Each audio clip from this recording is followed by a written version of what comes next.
성령님 좋은 아침입니다. 이 시간 성령님을 초청합니다. 오늘도 내 안에 오셔서 하나님을 기쁘시게 드릴 것을 소원하게 해주세요. 오늘 말씀을 통해 구체적으로 무엇을 해야 할지를 깨닫게 해주세요. 깨달은 것을 삶 속에서 실천할 수 있도록 도와주세요. 아멘. 오늘 함께 나누실 하나님 말씀은 출애굽기 3장 13절에서 22절까지 말씀입니다. 내가 이스라엘 자손에게 가서 이르기를 너희의 조상의 하나님이 나를 너희에게 보내셨다 하면 그들이 내게 묻기를 그의 이름이 무엇이냐 하리니 내가 무엇이라고 그들에게 말하리이까. 나는 스스로 있는 자니라. 너는 이스라엘 자손에게 이같이 이르기를 스스로 있는 자가 나를 너희에게 보내셨다 하라. 너는 이스라엘 자손에게 이같이 이르기를 너희 조상의 하나님 여호와 곧 아브라함의 하나님, 이삭의 하나님, 야곱의 하나님께서 나를 너희에게 보내셨다 하라. 이는 나의 영원한 이름이요 대대로 기억할 나의 칭문이라.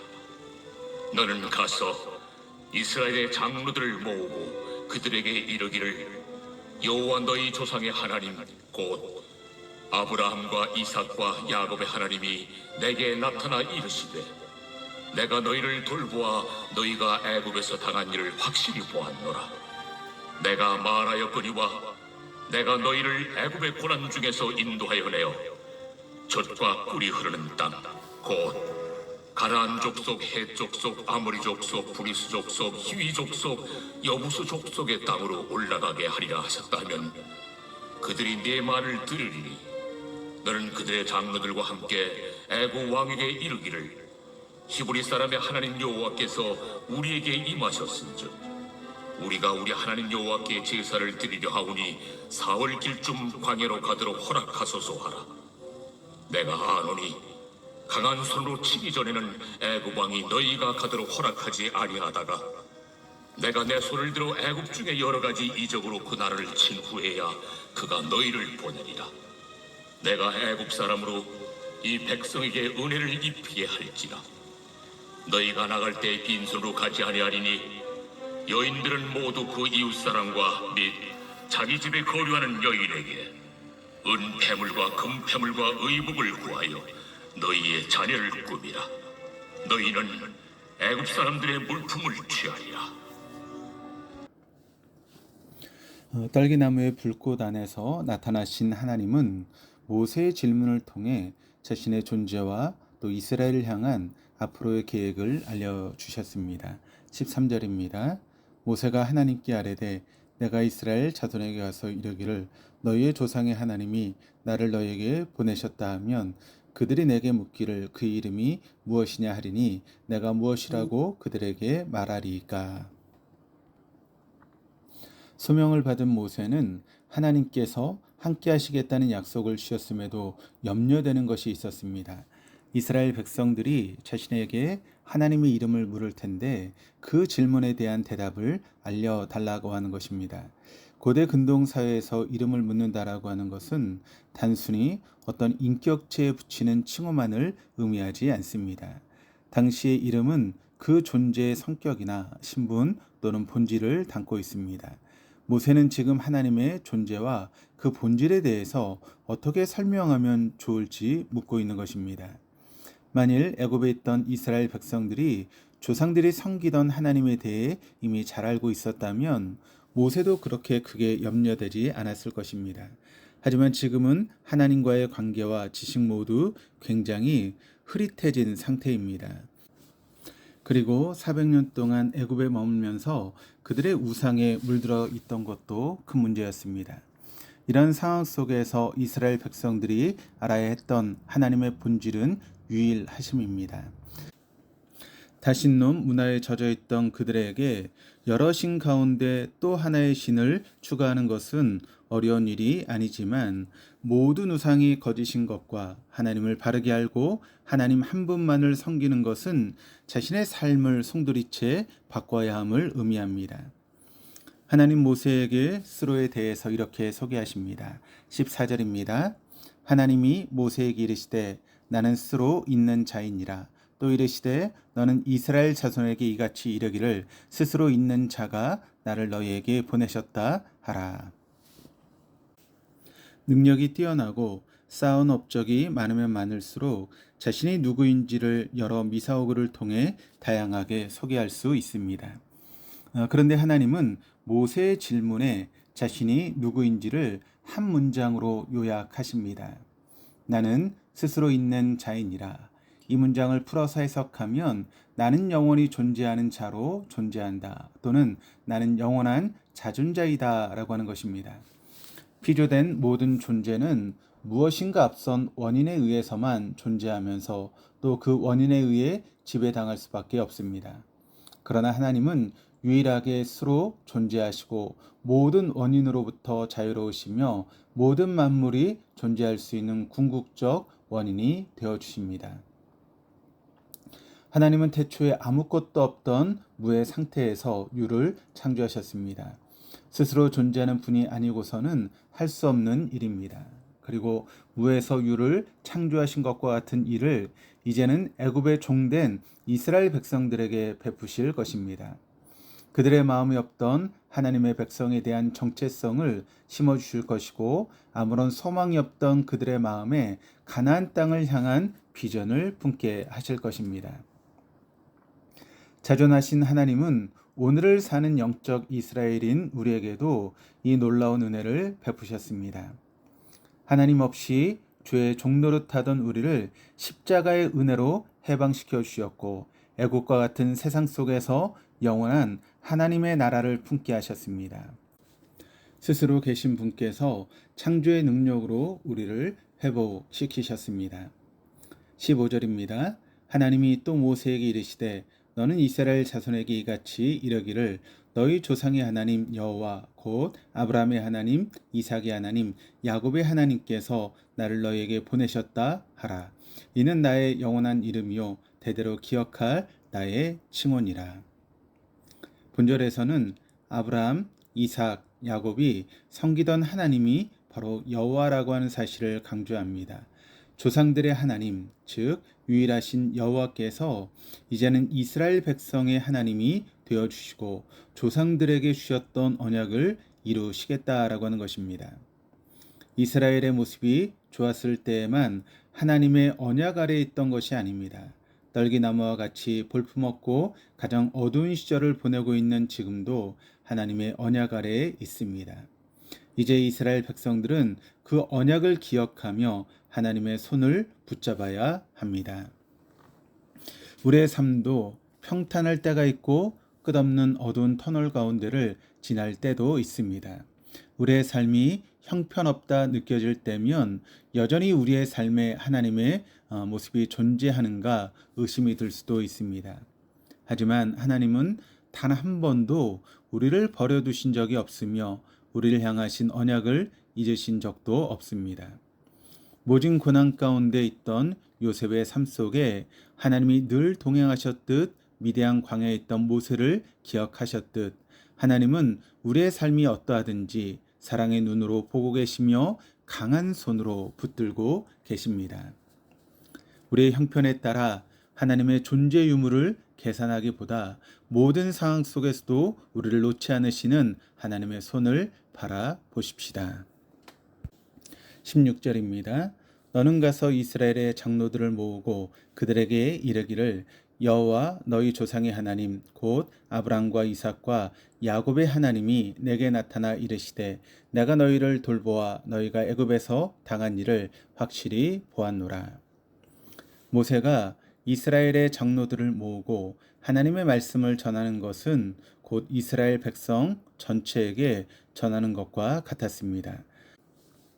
모세가 장로들에게 전해야 될 말은 너희의 조상들의 하나님께서 애굽에서 고통당하고 있는 이스라엘을 돌보셨고 그들의 상황을 면밀히 살피셨다라고 하는 것입니다.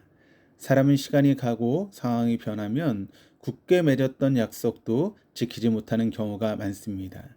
그러나 하나님은 수백 년, 수천 년이 지나고 약속을 맺은 존재가 그 자리에 있지 않을지라도 약속을 잊지 않으시고 반드시 지키시는 분입니다. 이것이 하나님과 피조된 인간의 절대적인 차이입니다. 17절입니다. 내가 말하였거니와 내가 너희를 애굽의 고난 중에서 인도하여 내어 적과 꿀이 흐르는 땅 곧 가나안 족속, 헷 족속, 아모리 족속, 브리스 족속, 히위 족속, 여부수 족속의 땅으로 올라가게 하리라 하셨다 하면, 이어서 모세는 하나님께서 이스라엘을 애굽의 고난 중에서 인도하여 가나안 땅으로 올라가게 하실 것을 전해야 합니다. 이미 그 땅에는 수많은 족속들이 살고 있었지만 온 땅의 주인 되신 하나님은 가나안 땅을 이스라엘 백성에게 주리라 약속하셨습니다. 수백 년 동안 애굽의 종으로서 땅만 바라보며 살았던 그들의 시선이 하나님의 말씀을 들음으로 서서히 하늘로 향하기 시작한 것입니다. 우리도 고난의 상황이 길어질수록 하나님을 향한 시선이 흐려지기도 합니다. 그때 우리의 시선을 교정하는 방법은 하나님의 말씀을 끊임없이 듣는 것입니다. 하나님의 말씀을 들음으로 믿음이 자라나고 자라난 믿음으로 하나님을 향한 시선을 고정해야 합니다. 이제 이스라엘 백성들은 거짓된 신들을 버리고 눈을 들어 하나님만을 바라보며 참된 자유를 꿈꿔야 합니다. 18절입니다. 그들이 내 말을 들으리니 너는 그들의 장로들과 함께 애굽 왕에게 이르기를 히브리 사람의 하나님 여호와께서 우리에게 임하셨은즉 우리가 우리 하나님 여호와께 제사를 드리려 하오니 사흘기쯤 광야로 가도록 허락하소서 하라. 모세는 과거 40년이라고 하는 세월 동안 도망자의 처지로 애굽의 고센 지역에 있는 이스라엘 사람들을 떠나 있었고 현재의 신분은 양을 치는 목자에 불과했습니다. 따라서 모세는 이스라엘 사람들이 자기의 말을 듣지 않으리라 생각했습니다.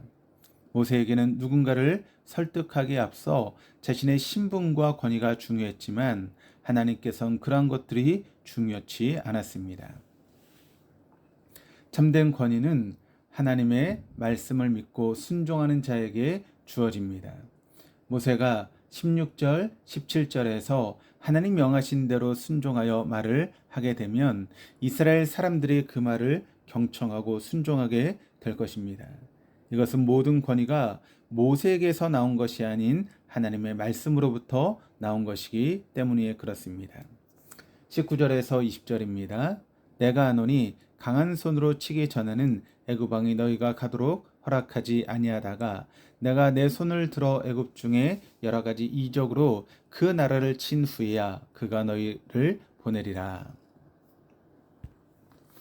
하나님은 완강한 애굽 왕이 모세와 이스라엘 장로들의 요청을 들어주지 않을 것을 알고 계셨습니다.